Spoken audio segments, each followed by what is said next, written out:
자, 그 다음에 한번 볼게요. 이 신기능론이다. 여러분이 내용을 접목하는 과정에서 이 신기능론이다 라고 하면 여러분 신기능론을 암기하려고 하면 안 됩니다. 이거냐면 앞에 있는 기능론을 끌고 들어와야 돼요. 그러면 문제를 접근하는 과정에서 우리가 기능론이다 라고 정의되죠. 그러면 기능론은 아까도 설명했지만 디리켐이나 그다음에 파슨스라든지 하나의 우리가 드리벤이 이 대표적 학자로 정의됩니다. 그러면 여기서 신기능론은 뭐냐? 알렉산더와 콜로미로 대체적으로 대표되는 이론을 설명합니다. 아주 쉬워요. 왜 그러냐면 여러분이 공부를 할 때 그 이론 자체를 이해하려고 하면 이해가 안 되는 겁니다. 근데 옆에 것을 끌고 들어와서 이해를 하면 되는 거예요. 그러니까 그래서 이 발전교육론은 결론적으로 이렇게 기능론은 하나의 우리가 발전교육론이다라고 설명합니다. 그러면 이 발전교육론은 뭐냐? 쉽게 말하면 우리가 개발도상국형이에요. 개도국 중심이다. 그러면 개도국은 뭐냐? 우리나라의 1960년대와 70년대 최고의 엘리트 학부는 어디였을까요? 공업계 고등학교입니다. 우리나라가 경제적으로 후진국이니까 교육의 투자를 통해서 우리나라를 한번 경제적으로 발전해보자. 개인적으로는 우리가 직업을 획득하고 개인적으로는 우리가 생계를 유지하자. 이것이 발전교육론의 투자성이에요. 그러니까 이는 결론적으로 발전교육에 대한 교육에 우리가 대체적으로 투자성을 의미한다라고 해서 우리나라의 주로 중등교육에 여기시 우리가 발전하는 것을 의미하게 됩니다. 이해가세요? 그러니까 기능론은 1950년, 60년, 70년대 경제적인 후진국이 교육에 투자를, 국가가 왜 교육에 투자를 합니까? 그 나라의 경제를 발전하고자 하겠죠. 여러분 왜 교육에 투자를 합니까? 직업을 얻고 높은 경제적 이윤을 확보하기 위한 거죠. 그래서 기능론은 이런 발전교육의 시대에 대한 것으로 설명해요. 그래서 여러분이 대부분의 문제를 제시하는 과정에서 여러분이 우리가 기술기능 좀 이따가 들어갑니다. 기술기능이론이나 인간자본론은 전부 다 이러한 개념이에요. 자, 기술기능이론은 뭐냐? 자, 산업이 높아갈수록 직업의 종류가 다양해지겠죠. 자, 1960년대 직업이 종류가 많겠습니까? 2025년에 현대 직업의 종류가 많겠습니까? 현대죠. 그러면 산업이 발달하고 기술이 변화되면 그에 맞는 많은 직종의 직업이 생겨난다는 거야. 그 직업을 준비하기 위해서 학교에 다니는 것을 기술기능이론이라고 합니다. 예? 그럼 여러분 인간자본론은 교육에 대한 투자성이에요. 예, 여러분 지금 봐봐. 우리가 이 친구 지금도 편의점에 가서 알바하면 돈 받죠? 최저임금 받을 수 있죠? 근데 얘가 안 줬어요. 현재 얘 돈을 벌 수 있는데 얘 현재 이윤을 포기합니까? 미래 한 방에 밥을 나불잖아요. 예? 쉽게 말하면 지금 최소한의 알바비를 받는 그 돈을 벌지 않겠다 이거야. 그리고 지금 교육행정지 준비해서 나중에 합격해서 지금 벌 것보다 더 많은 돈을 벌어버리겠다. 이것이 인간자본론이야. 이런 상태를 제시하죠. 그러면 신기능론은 뭐냐? 신기능론은 여러분이 잘 아는 대체적으로 발전교육이 아니라 최첨단 하나의 선진국 사회에 우리가 맞는 것을 의미하게 된다. 그런데 최첨단 선진의 중등교육이 아니라 이거는 고등인력의 양성을 추구하는 것을 의미하게 된다라고 설명하게 됩니다. 고등인력은요, 최첨단 산업사에 맞는 우리가 대체적으로 고등인력, 예를 들어서 지금 우리가 최첨단 산업사에 필요한 것이 뭡니까? 각종 반도체 이런 거 있잖아요. 예? 이런 우리가 대체적으로 AI, 가상인식이란 VR 이런 교육을 양성시킴으로써 여러분이 국제 경쟁력을 중대시키고자 하는 중대시키고자 하는 것을 무슨 이론이라고 한다? 지금 나오는 우리가 대체적으로 신기능론이라고 정의됩니다. 알겠어요? 그래서 이 신기능은 최첨단 산업사에 맞는 고등인력을 양성함으로써 국제 경쟁력을 중대시키고 국가 간의 경쟁에서 살아남고자 하는 거예요. 그러면 기능론적 관점의 발전교육은 뭐냐? 이 경제적 후진국을 배고픔을 좀 벗어나게 하자. 그래서 국가는 경제를 발전하기 위해서 여러분이 잘 아는 옛날에 최고 명문고등학교는 어딘 줄 압니까? 여러분이 전북기계공고, 수도전자공고, 그 다음에 구미전자, 부산기계 이것이 최고의 엘리트들이 다니는 학교예요.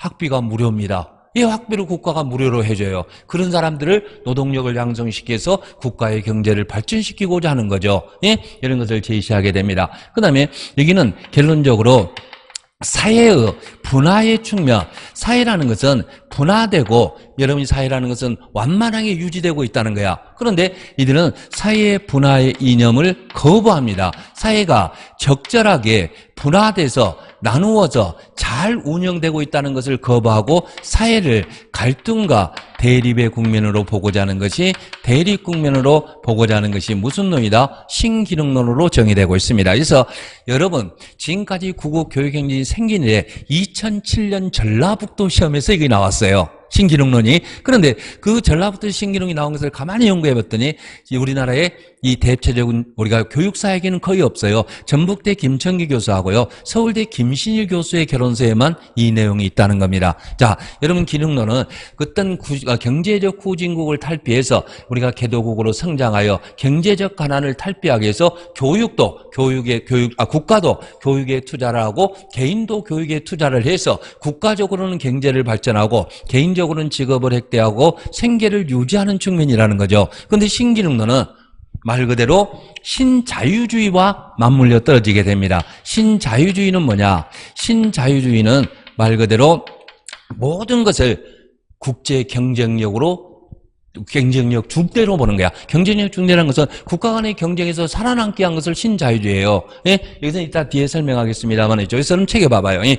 자, 여러분이 이 보시면 봐봐요. 예? 자, 일본의 개관에 보면 알렉산더와 콜롬에 의해서 발달했다. 그 다음에 신기능주의는 새로운 분화인의 형태로 분화는 파슨스는 기능론이죠. 파슨스가 사용했던 분화의 효율적 측면을 거부합니다.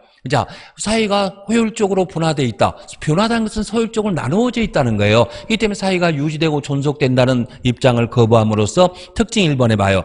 분화의 효율적 측면보다 분화의 역변화와 부정적 측면을 강조합니다. 사회는 필요 대신에 집단 간의 밀고 땡기는 갈등과 경쟁의 관계로 보고자 했던 거죠. 자, 하나 정리됐죠. 알렉산더 콜롬이는 파슨스의 사회 분화적 효율적 측면을 뭐라 한다? 거부하고 사회 분화의 역기능적 측면, 집단 구성원의 갈등과 경쟁과 대립의 관계로 보고자 했다. 이게 우리가 신기능론이죠. 그 다음에 두 번째로 갔을 때는 여러분이 연결하는 과정에서 4번 봐요.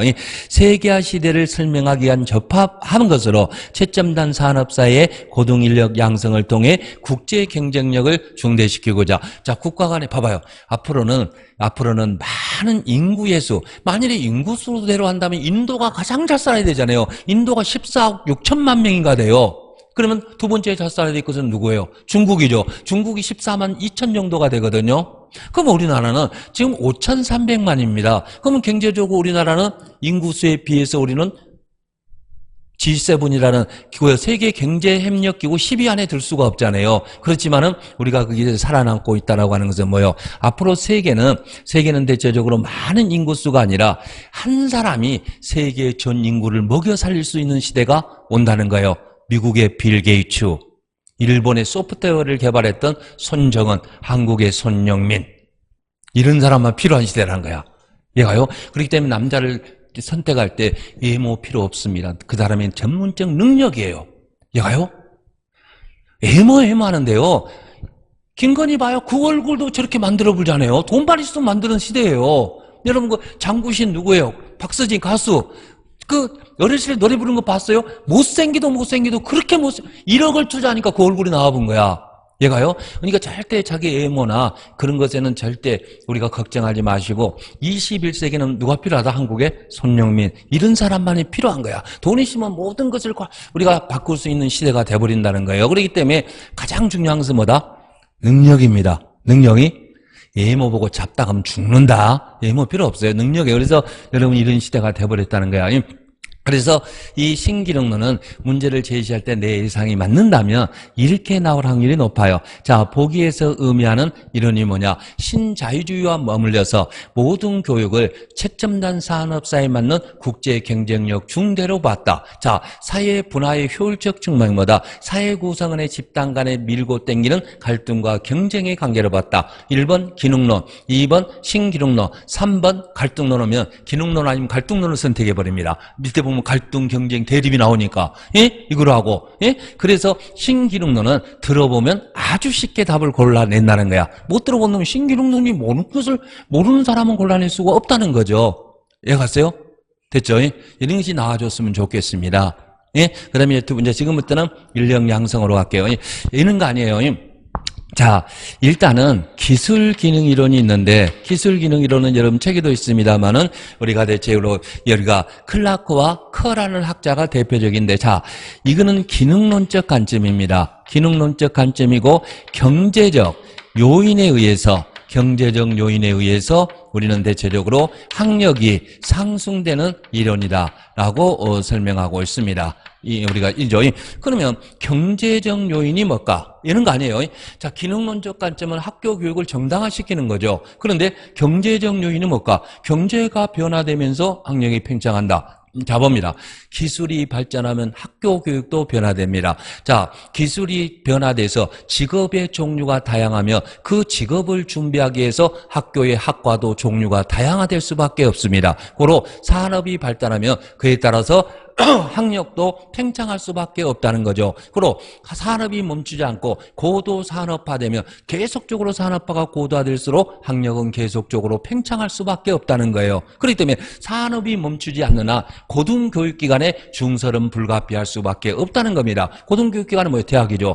선생님이 대학 들어갈 때요, 여러분이 잘 알지만 고등학교 졸업자 33% 이내에는 33% 이외에는 4년제를 갈 수가 없어요. 학교가 없기 때문에. 이해가요?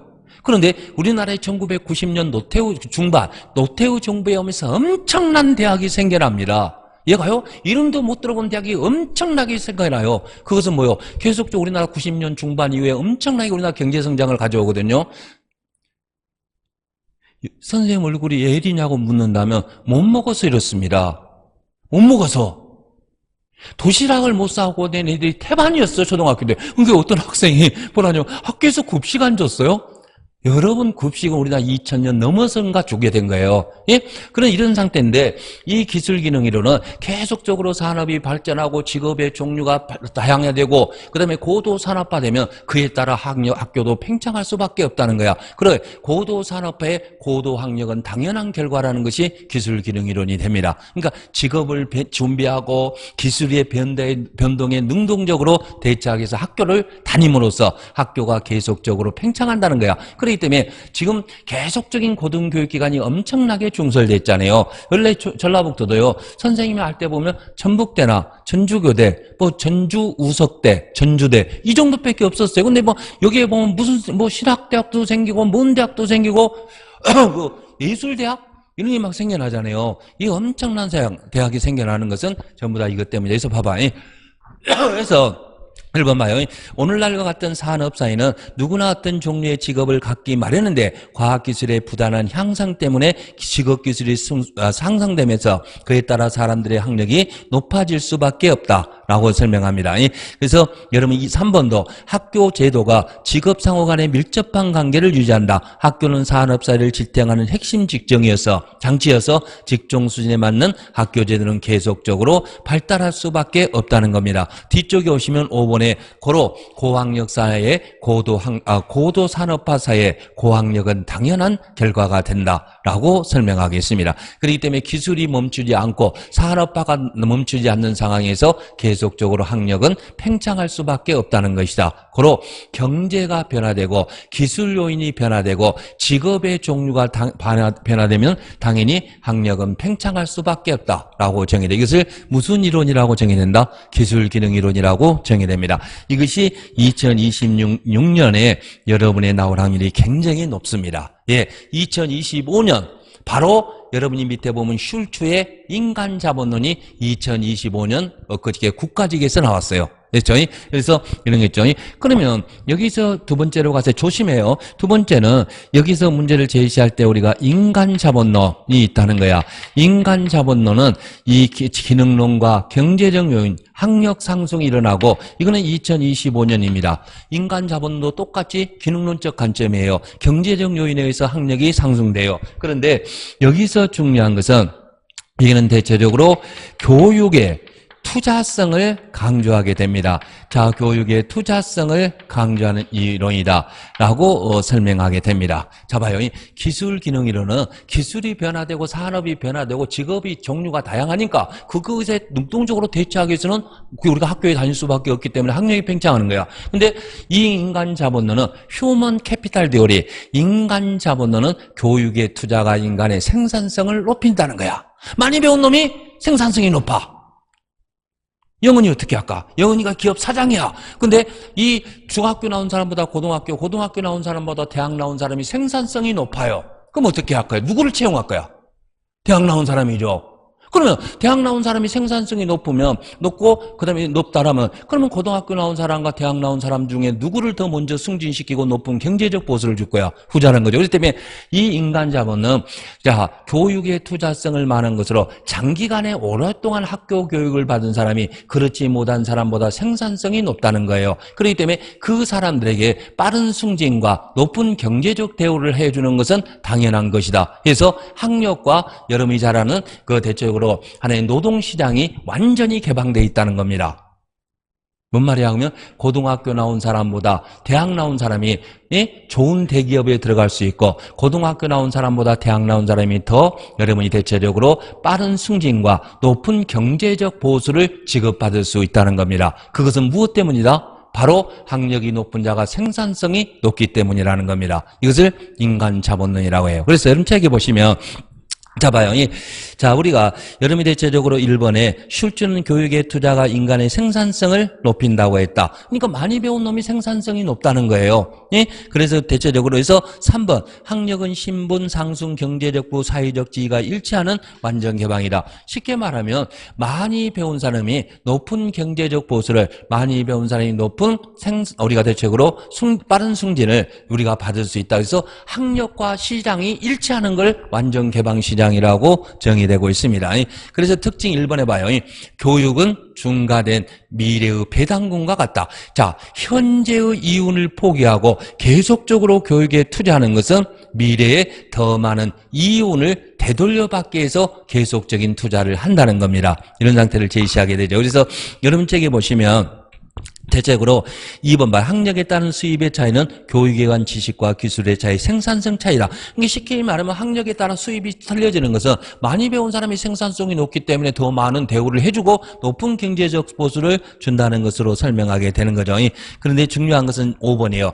교육받은 노동자가 경쟁해야 되는 노동시장은 완전한 것이어서 보다 좋은 교육을 받은 사람이 보다 좋은 직업을 갖는다. 그렇기 때문에 보다 좋은 직업을 갖기 위해서는 오랫동안 학교 교육을 받을 수밖에 없다라고 설명하게 됩니다. 그 다음에 우리가 대체적으로 7번도 상대적으로 높은 미래 소득을 위해 현재 소득을 예시한다고요. 개인의 생애 소득 극대화를 위한 겁니다. 봐요. 아까 지금도 여러분이 지금 우리가 돈 벌 수 있지만 현재 이득을 지금 이윤을 포기하고 있잖아요. 예? 여러분 우리가 맥주집에 가서 서빙도 할 수 있고 설거지도 할 수 있고 알바도 할 수 있잖아요. 예? 그런데 왜 그걸 포기해요? 교육행정지 공부에서 더 많은 지금보다 더 많은 이윤을 창출하기 위한 겁니다. 그죠? 자, 정리할게요. 인간 자본론은 교육의 투자가 인간의 생산성을 말한다는 겁니다. 오랫동안 많은 교육을 받은 사람이 그렇지 못한 사람보다 생산성이 높기 때문에 고용주는 고학력자를 선호하여 선발한다는 겁니다. 그런데 이 선발한다. 그렇기 때문에 많이 배운 사람이 생산성이 높기 때문에 그 사람에게 맞는 우리가 직위와 우리가 승진과 월급을 줘야 된다. 고로 학력과 노동시장이 완전히 일치하는 완전 개방시장이라는 거야. 이게 갔어요? 이해가야지 지금 뒤에가 이해가 되거든요. 그럼 뭐냐 그러면 이 이론을 거부하고 있는 이론이 있어요. 자, 첫 번째가 뭐냐? 선발가설 이론이 오른쪽에 보면 있어요. 선발가설 이론은 자, 들어갑니다. 많이 배운 사람이, 자, 선생님 봐봐. 많이 배운 사람이 생산성이 높기 때문에 그만큼 높은 대우를 해준다. 됐죠? 그런데 선발가설 이론은 많이 배운 사람, 고학력자가 생산성이 높을 것이라고 고용주가 생각한다는 겁니다. 자, 많이 배운 사람이 생산성이 높기 때문에 채용하는 거죠. 선발가설은 뭐요? 많이 배운 사람이 생산성이 높을 것이라고 우리가 대체적으로 생각하기 때문에 고용주가 고학력자를 우리가 선발한다는 겁니다. 고로 고학력은 생산성 향상의 신호 역할이지 반드시 학력이 높다고 생산성이 높다고 볼 수 없다. 이 선발가정이죠. 그러면 두 번째, 우리가 이중 노동시장이 있어요. 이 이중 노동시장을 이름하여 여러분이 대체적으로 노동시장 분단론이라고 정의됩니다.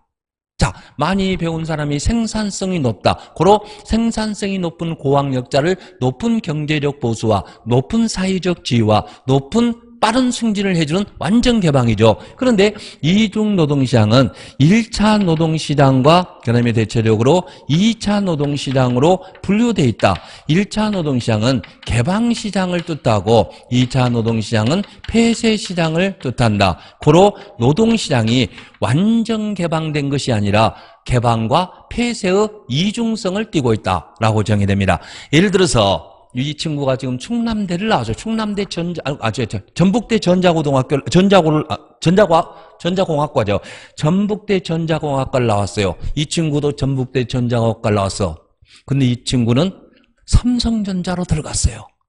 근데 이 친구는 저기 군산에 있는 농공단지 중소기업으로 들어갔어요. 똑같은 학력인데. 그러면 쉽게 말하면 이 대기업을 선택한 영은이와 그다음에 대체적으로 중소기업을 선택한 이 월급이 똑같을까요? 아니죠. 그렇기 때문에 이중 노동시장은 어떤 대기업이냐 중소기업이냐 아니면 인류대를 나왔냐 지방대를 나왔냐 남자냐 성별이 여자냐 흑인이냐 백인이냐에 따라서 노동시장은 차별적 대우가 존재한다. 이것을 이중 노동시장이라고 정의됩니다.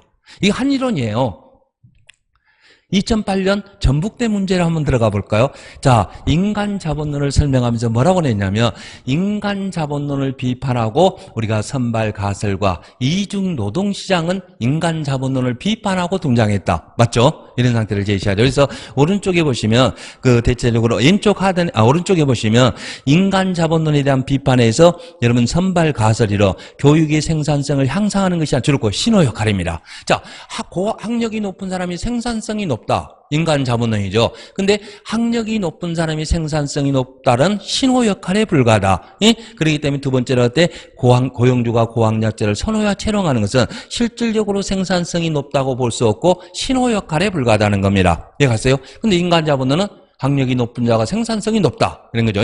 이중 노동시장은 노동시장이 분단되어 있다는 거야. 똑같은 학력이라 하더라도 자기가 어느 노동시장에 속하냐에 따라 개방과 폐쇄라는 양면성을 띠고 있다라고 정의되고 있습니다. 이해갔어요? 이런 거죠.